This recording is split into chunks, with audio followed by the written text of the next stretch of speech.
زمانوں میں بزرگان نے نہایت ہی بڑی عزت اور محبت سے مجھے نوازا ہے۔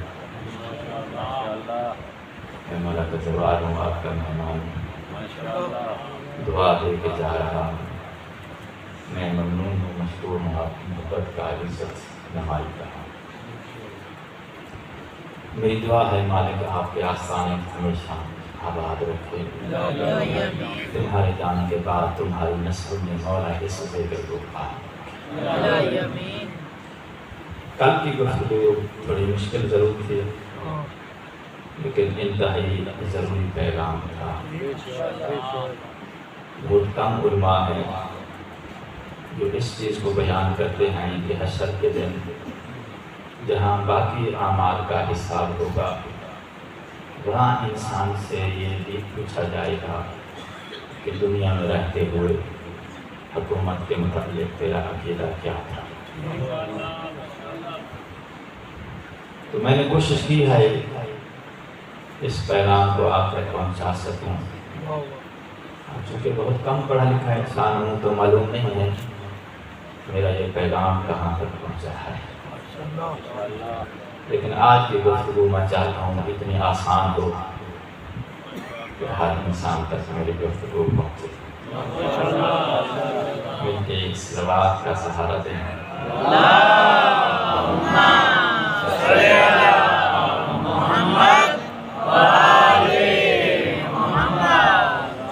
ارشاد رب العزت ہو رہا ہے، اے ایمان والو تم پر واجب ہے اللہ کی اطاعت کرو، اس کے رسول کی اطاعت کرو اور اولی الامر کی اطاعت کرو۔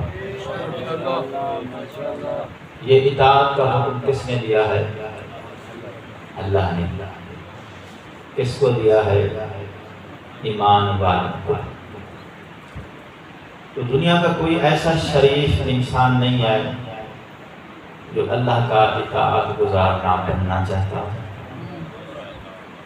ہر شریف انسان، ہر نیک مسلمان کے دل کی حسرت ہے کہ وہ اللہ کا اطاعت گزار ہو۔ اطاعت گزاری کی خاطر آپ مجلس گلشن میں تشریف لائے۔ ڈاکٹر مریض کو نسخہ لکھ کے دیتا ہے، جاؤ میڈیکل سٹور سے یہ دوا لے لو اور اپنا علاج شروع کر دو۔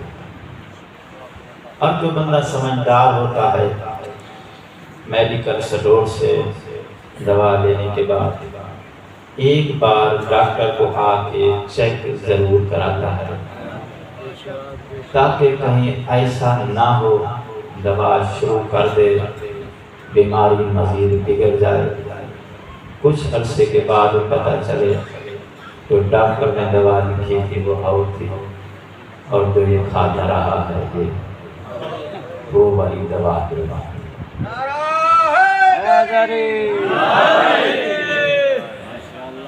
بہت سارے دانا لوگ تشریف فرما ہیں، زندگی کا اصول ہے، آپ نے بھی یقیناً ہو سکتا ہے یہ تجربہ کبھی کیا ہو، نہ کیا ہو تو معاشرے کے اندر یہ چیز موجود ہے۔ سمجھدار بندہ سٹور سے دوا لینے کے بعد ڈاکٹر کو ایک بار چیک۔ اللہ نے حکم دیا ہے اطاعت کا، اطاعت گزار ہر شریف ہر نیک مسلمان بننا چاہتا ہے، حکم ہے اللہ کا، اور اطاعت گزار بننے کی حسرت خواہش بھی ہر نیک مسلمان کو ہے۔ تو اب حق نہیں بنتا کہ اطاعت شروع کرنے سے پہلے اطاعت کا معنی معلوم کر لیا جائے، تاکہ کہیں ایسا نہ ہو 100 رکعت تراویح پڑھنے کے بعد جا کر پتہ چلے سائیکل سٹینڈ پہ تھا، بندہ صرف پیڈل چلاتا رہا۔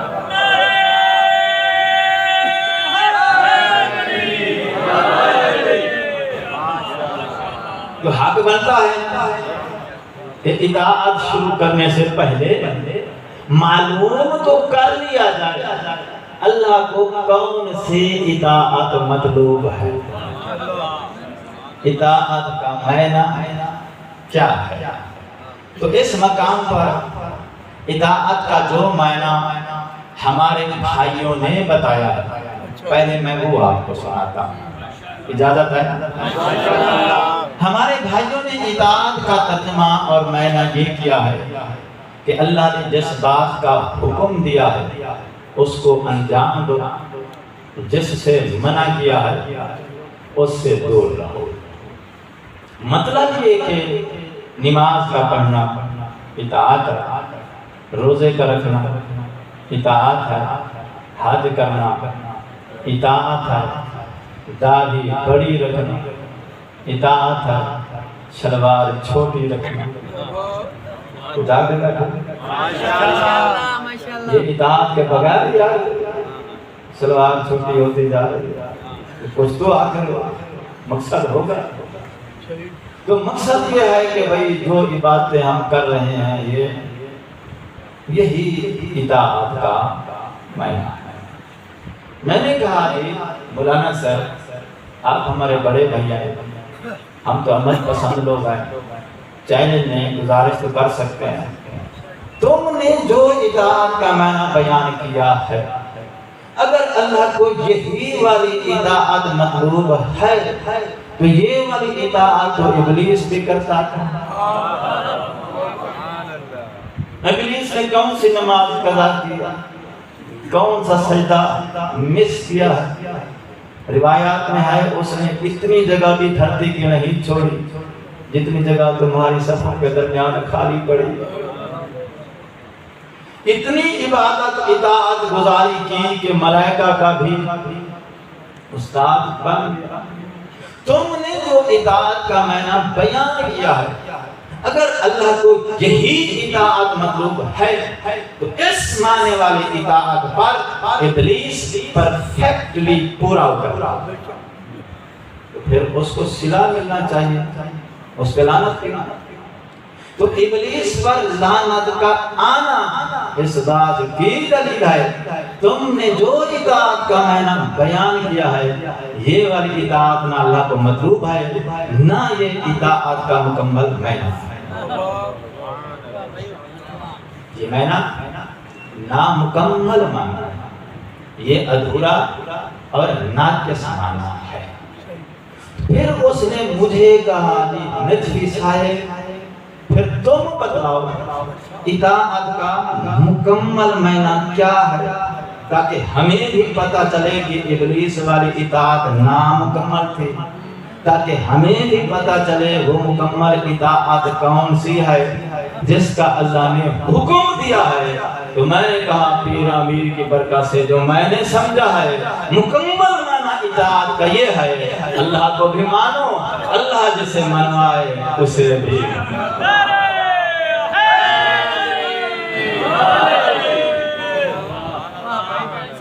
مکمل معنی اطاعت کا یہی ہے، اللہ کو بھی مانو، اللہ جس کو منوائے اسے بھی مانو۔ تو اطاعت کا مکمل معنی سمجھ آ گیا ہے، کوئی زیادہ مشکل بات تو میں نے آج نہیں کی ہے، تو پھر آج تعامل کرنا حق بنتا ہے نا۔ اللہ کو بھی مانو، اللہ جسے منوائے اسے بھی مانو۔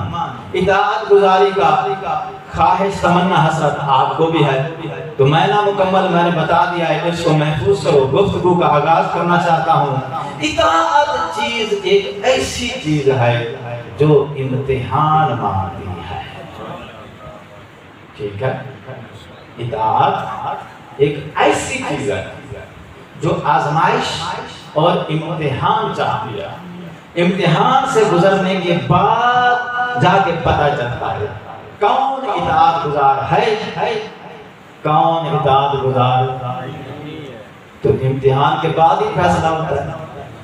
تو چونکہ اطاعت ایک ایسی چیز ہے جو امتحان مانگتی ہے، امتحان سے گزرنے کے بعد پتہ چلتا ہے کون اطاعت گزار ہے کون نہیں ہے۔ تو آیت کے اندر اطاعت کا لفظ 2 بار آیا ہے، کتنی بار آیا ہے؟ میں رپیٹ کر دیتا ہوں۔ اطیعوا اللہ، یہ پہلا لفظ اطاعت، اللہ کی اطاعت، واطیعوا الرسول، 2 بار لفظ اطاعت، ایک بار آیا اللہ کے لیے، دوسری بار رسول کے لیے۔ تو آیت چھوٹی سی ہے بظاہر، اور لفظ اطاعت 2 بار آیا ہے، اور اطاعت کیا مانتی ہے؟ امتحان۔ تو اللہ نے ایک بار پھر اپنی اطاعت کو آزمایا، ایک بار اپنے رسول کی اطاعت کو آزمایا، اپنی اطاعت کا امتحان لیا اس وقت جب حکم دیا، جب اعلان کیا آدم کی خلافت کا، نبی کی اطاعت کا امتحان لیا اس وقت جب علی کی خلافت کا اعلان۔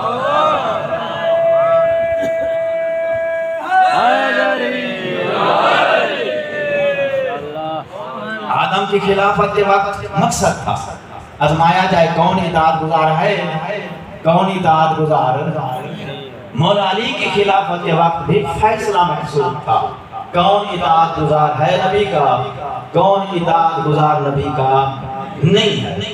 اطاعت امتحان مانگتی ہے، امتحان تو پھر امتحان ہوتا ہے، کوئی پاس ہوتا ہے کوئی فیل ہوتا ہے، ایسا ہے یا نہیں؟ تو جب اللہ نے اپنی اطاعت کا امتحان لیا تو بھی کچھ پاس ہو گئے تھے، کوئی فیل ہو گیا تھا، اور جب نبی کی اطاعت کا امتحان لیا امت سے تو بھی کچھ فیل ہو گئے تھے، کچھ پاس ہو گئے تھے۔ جب اللہ نے اپنی اطاعت کا امتحان لیا، جو پاس ہو گئے ان کا عقیدہ توحید یہ تھا کہ اللہ کو بھی مانو، اللہ جسے منوائے اسے بھی مانو۔ یہ عقیدہ توحید کس کا تھا؟ جو اللہ کی اطاعت کے امتحان میں پاس ہو گئے تھے، اور جو اللہ کی اطاعت کے امتحان میں فیل ہو گیا تھا اس کا عقیدہ توحید یہ تھا کہ فقط اللہ کو مانو، بس اللہ کو مانو۔ اور جب نبی کی اطاعت کا امتحان لیا، کچھ فیل تو کچھ پاس ہو گئے، جو پاس ہو گئے ان کا عقیدہ نبوت یہ تھا کہ نبی کو بھی مانو، نبی جسے منوائے اسے بھی مانو، اور جو اطاعت نبوت کے امتحان میں فیل ہو گئے تھے مسلمان مگر فیل مسلمان تھے، ان کا عقیدہ نبوت یہ تھا کہ بس نبی کو مانو، بس نبی کو مانو، نبی کے جانے کے بعد جس کو چاہو خود بناؤ، خود بنا کے خود مانو۔ تو پیغام پہنچ رہا ہے، گفتگو کا تسلسل ذہن میں آیا۔ اللہ کی اطاعت کے امتحان میں کچھ پاس ہوئے کچھ فیل ہوئے، جو پاس ہو گئے وہ ہے ملائکہ، جو فیل ہوئے وہ ہے ابلیس۔ نبی کی اطاعت کے امتحان میں جو پاس ہو گئے وہ تھے مومنین، جو فیل ہو گئے وہ تھے منافقین۔ عقیدے جبران نہیں منوائے جاتے، نہ اسلام میں جبر جائز ہے، لا اکراہ فی الدین آیت موجود ہے، علامہ صاحب سے آپ پوچھ سکتے ہیں۔ کسی کو ہم جبران نہیں کہہ سکتے کہ ملائکہ والا عقیدہ توحید رکھو یا ابلیس والا عقیدہ توحید رکھو، نہ مجبور کر سکتے ہیں مومنین والا عقیدہ نبوت رکھو، نہ مجبور کر سکتے ہیں منافقین والا عقیدہ نبوت رکھو، جس کو جو پسند آئے وہ عقیدہ رکھے۔ نبی اپنی قوم کا عقیدہ توحید عقیدہ نبوت بیان کر رہا ہے، ہمارا عقیدہ توحید ملائکہ والا ہے، عقیدہ نبوت مومنین والا ہے، باقی جس مسلمان کو جو عقیدہ پسند آئے وہ اپنا لے، لیکن نبی کی ایک بات ضرور یاد رکھنا، جو اللہ کو مانے، اللہ کے منوائے ہوئے کو نہ مانے وہ شیطان ہوتا ہے، جو نبی کو مانے اور جسے نبی نے منوایا ہے اسے نہ مانے بندہ بے ایمان ہو۔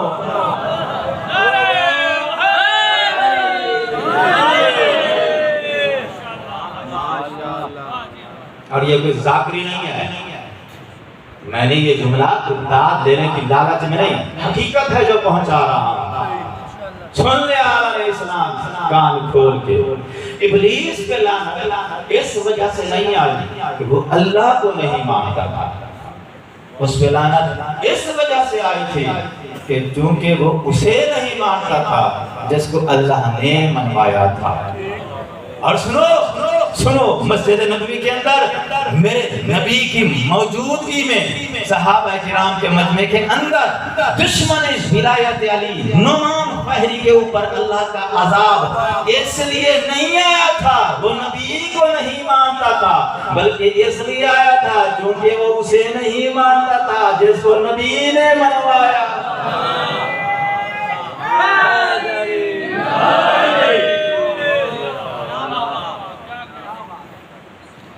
ایک خلیفہ نبی نے منوایا ہے غدیر میں، اور ایک خلیفہ امت نے منوایا سقیفہ میں، ٹھیک ہے؟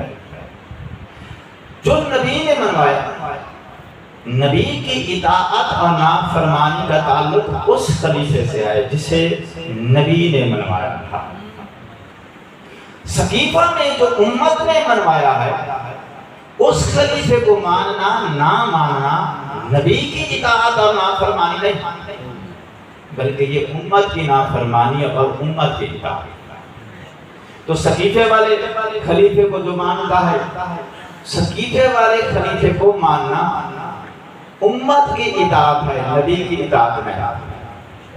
نہ ماننا امت کی نافرمانی ہے، نبی کی نافرمانی نہیں۔ جو نبی نے غدیر میں خلیفہ بنایا تھا اس کو ماننا نبی کی اطاعت ہے، نہ ماننا نبی کی نافرمانی۔ تو بات سمجھ آ رہی ہے؟ تو جو خلیفہ امت نے بنایا ہے اس کی ماننے یا نہ ماننے سے نبی کی اطاعت اور نافرمانی کا تعلق نہیں ہے، کیونکہ اس کو نبی نے بنایا ہی نہیں ہے، وہ تو امت کا بنایا ہوا ہے۔ نبی کی اطاعت اور نبی کی نافرمانی کا فیصلہ ہوگا کب؟ اس خلیفے کو ماننے اور نہ ماننے سے جو نبی نے غدیر میں منوایا ہے۔ اب ہم عمل پسند لوگ ہیں، جھگڑا کس سے کر نہیں سکتے۔ اللہ نے عقل دیا ہے حق کو سمجھنے کے لیے۔ میرا سوال عالم اسلام سے اتنا ہے، قرآن سر پر رکھ کے کبھی اپنے ضمیر سے پوچھ، اللہ نے قرآن میں امت کی اطاعت کا حکم دیا ہے تو پھر اس کو خلیفہ مان لے، نبی کی اطاعت کا حکم دیا ہے تو پھر علی کو خلیفہ مان لے۔ یہ بات واضح ہے یا نہیں؟ کوشش کر رہا ہوں جو نوجوان ہیں، بچے ہیں، ان تک میری گفتگو، میرا پیغام پہنچ جائے۔ تو ایک خلیفہ نبی نے بنایا غدیر میں، دوسرا خلیفہ امت نے بنایا ہے سقیفہ۔ غدیر میں جس کو بنایا گیا بنانے والا بھی معصوم تھا، جس کو بنایا گیا وہ بھی معصوم تھا۔ جاگ رہے ہو؟ سقیفہ میں جس کو بنایا گیا اس کو بنانے والے بھی گناہگار تھے، جس کو بنایا گیا وہ بھی گناہگار تھا۔ اب ہم کو کہا جاتا ہے کہ بھئی یہ جو شیعہ ہیں سقیفے والے خلیفے کو چونکہ نہیں مانتے یہ کافر ہے۔ بھئی دیواروں پہ بھی لکھا گیا، سر عام مسجد سے ہم کو مولوی صاحبان نے کافر کہا۔ جرم کیا ہے؟ جی اس خلیفے کو نہیں مانتے جس کو سقیفہ میں بنایا، بنانے والے بھی گناہگار، جس کو بنایا گیا وہ بھی گناہگار۔ جبکہ جس کو سقیفہ میں بنایا گیا اس کو ماننا یا نہ ماننا اس کا نبی کی اطاعت اور نافرمانی سے کوئی تعلق نہیں۔ اب میرا سوال یہ ہے عالم اسلام سے، تمہارا کیسا اسلام ہے؟ ہم گناہگاروں کے بنائے ہوئے گناہگار خلیفے کو نہ مانے ہم کافر ہو گئے ہیں، تم معصوم کے بنائے ہوئے معصوم خلیفے کو نہ مانو پھر بھی پکے مسلمان۔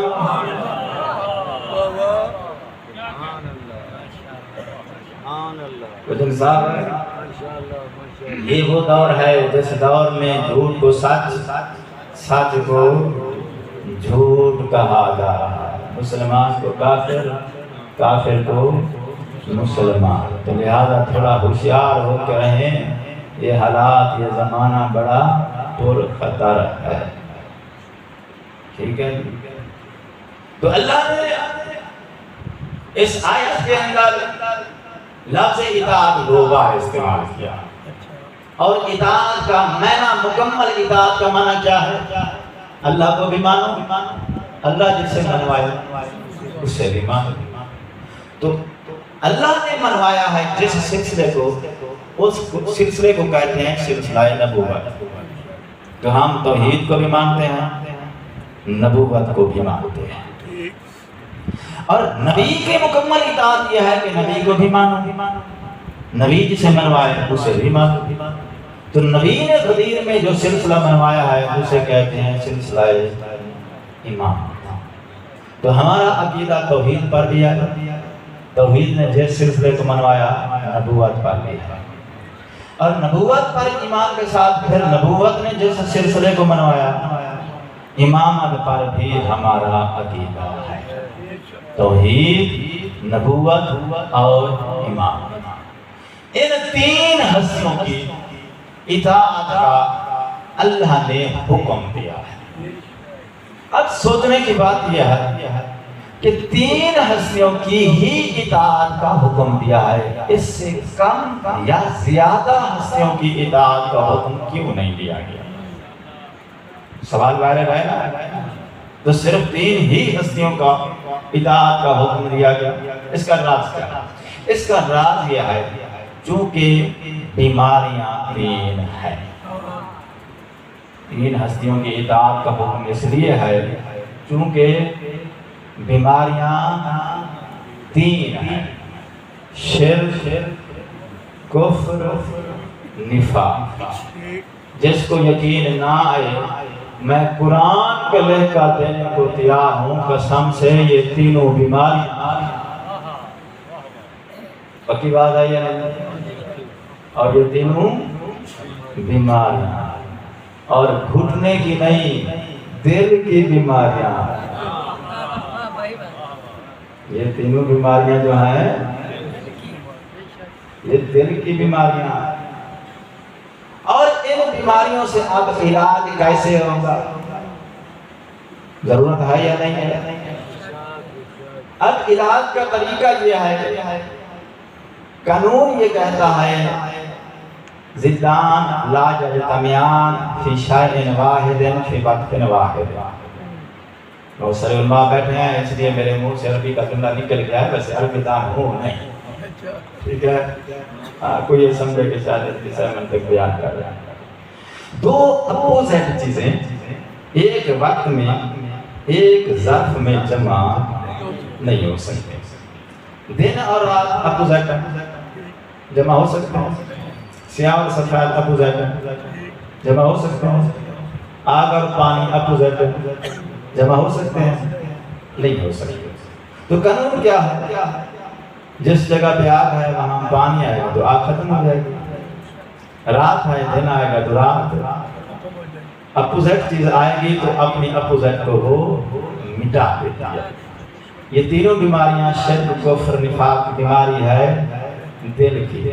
تو اب دل میں ان کی اپوزٹ آئے گی، ان کو مٹا دے گا. علاج کا طریقہ بتلا رہا ہوں. شرک کا اپوزٹ کیا ہے؟ توحید. کفر کا اپوزٹ کیا ہے؟ نبوت. نفاق کا اپوزٹ کیا ہے؟ ایمان. توحید، اسلام، ایمان. توحید کا اپوزٹ شرک. شرک بیماری ہے، علاج کیسے ہوگا؟ دل میں توحید آئے گی، توحید آ کے شرک کو دل کی بیماری سے پاک کرنا. ہم نے پڑھا لا الہ، توحید دل میں آ گئی، توحید نے اپوزٹ کو آ کے ختم کر دیا. تو اب اپوزٹ چیزیں دو جمع تو نہیں ہو سکتی، توحید بھی دل میں ہو، شرک بھی دل میں ہو، دونوں جمع. تو اب توحید آئے گی تو دل سے شرک کی بیماری ختم ہو جائے. دوسری بیماری کا نام کیا ہے؟ کفر. دل میں اسلام آئے گا، نبوت کا اقرار آئے گا، کیونکہ اسلام اپوزٹ ہے کفر کے. تو نبوت کا ہم نے اقرار کیا تو دل کفر کی بیماری سے پاک ہو جائے گا. ہم نے پڑھا محمد رسول اللہ. ابھی بیماری ایک باقی ہے اور مسکراہٹ بھی ابھی باقی ہے. بیماری ہے یا نہیں ہے؟ وہ کون سی بیماری ہے؟ اس بیماری کا نام ہے نفاق. تو اس بیماری کا آپ علاج کرنے کے لیے وہ چیز چاہیے جو نفاق کی اپوزٹ ہے. تاکہ وہ آئے دل اس بیماری سے پاک ہو جائے۔ تیسری ہستی ہے امامت، تیسری ہستی ہے اولي الامر۔ ہم نے جس کو اولي الامر سمجھا، ہم نے اس کا ایمان دل میں لے آئے، ہم نے پڑھا علی اللہ، دل ہو گیا نفاق کی بیماری سے پاک، ہم ہو گئے صحیح سلامت مسلمان۔ لیکن ہمارے بھائیوں کا کلمہ نبوت پہ رک گیا ہے، کلمہ رک گیا ہے، بیماری ابھی باقی ہے، اس لیے آج بھی حق اور باطل کی جنگ جاری ہے۔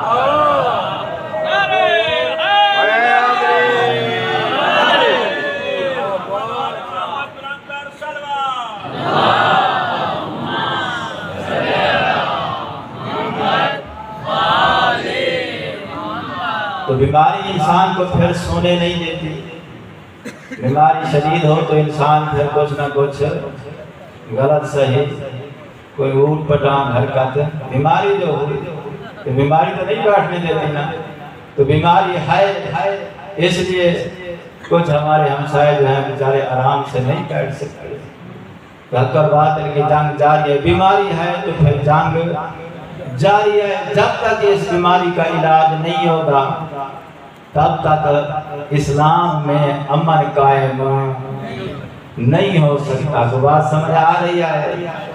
اور دیکھو بیماری کا علاج ہوگا اسی سے جو نفاق کا اپوزٹ ہے، اس کے علاوہ کسی اور شے سے نہیں ہوگا۔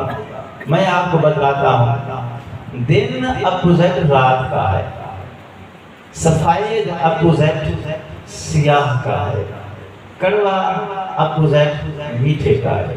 تو کڑوا کس کا اپوزٹ ہے؟ میٹھے کا۔ سفید میٹھے کا اپوزٹ نہیں ہے، سفید سیاہ کا اپوزٹ ہے، سفید میٹھے کا اپوزٹ نہیں ہے۔ چونکہ سفید میٹھے کا اپوزٹ نہیں ہے، اس لیے سفید اور میٹھا دونوں ایک وقت میں ایک جگہ پہ جمع ہو سکتے ہیں، کیونکہ اپوزٹ نہیں ہے۔ چینی سفید بھی ہوتی ہے، میٹھی بھی ہوتی ہے، توجہ ہے؟ تو چونکہ سفید میٹھے کا اپوزٹ نہیں ہے، اس لیے اس کے ساتھ ایک جگہ پہ جمع ہو سکتا ہے۔ سفید سیاہ کا اپوزٹ ہے، سیاہ کے ساتھ جمع نہیں ہو سکتا۔ اسلام کفر کا اپوزٹ ہے، نفاق کا اپوزٹ نہیں آئے گا۔ اسلام دل میں آئے گا تو کفر ختم ہو جائے گا، نفاق کا اپوزٹ نہیں آئے، اس لیے اسلام ہو سکتا ہے اسلام بھی دل میں ہو، نفاق بھی دل میں ہو۔ تو نفاق کے علاج کے لیے آپ کو وہ چیز دل میں لانی ہوگی جو نفاق کی اپوزٹ ہے۔ اب آیت کے اندر جو اولي الامر کا لفظ ہے، اس پر ایمان ہمارا بھی ہے، باقی مسلمانوں کا بھی ہے، وہ انکار نہیں کر سکتے۔ اولي الامر ان کے پاس بھی ہے، اولي الامر ہمارے پاس بھی ہے۔ ہم نے جس کو اولي الامر مانا، جس کو نفاق کا اپوزٹ سمجھا، ہم نے دل میں اس کا ایمان لے آئے، کلمے میں اس کا اقرار کیا ہے۔ مولانا صاحب کے پاس اولي الامر ہے، مگر کلمے میں اس کا اقرار نہیں کرتا۔ کیوں نہیں کرتا؟ اب مولانا صاحب کلمے میں علی کا نام لیں یا نہ لیں، لیکن اتنا وہ سمجھتا ہے کائنات کے اندر میرے مولا علی کے سوا کسی میں یہ کوالٹی ہی نہیں ہے جو نفاق سے بندے کو شفاعت دے سکے۔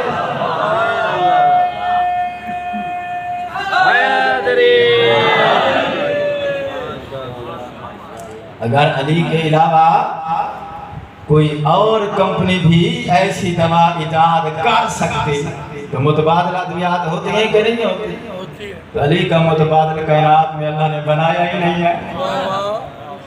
تو علی کے سوا کسی کا بھی نام لو، بیماری سے شفا نہیں ملتی۔ مجھے ایک صاحب نے کہا علی کوئی شیعہ نویکلا نہیں، سمجھتے پائے؟ تم نے ٹھیکہ لے لیا۔ ہم بھی علی کو مانتے ہیں، ہماری مسلم شریف کے اندر حدیث موجود ہے، یا علی لا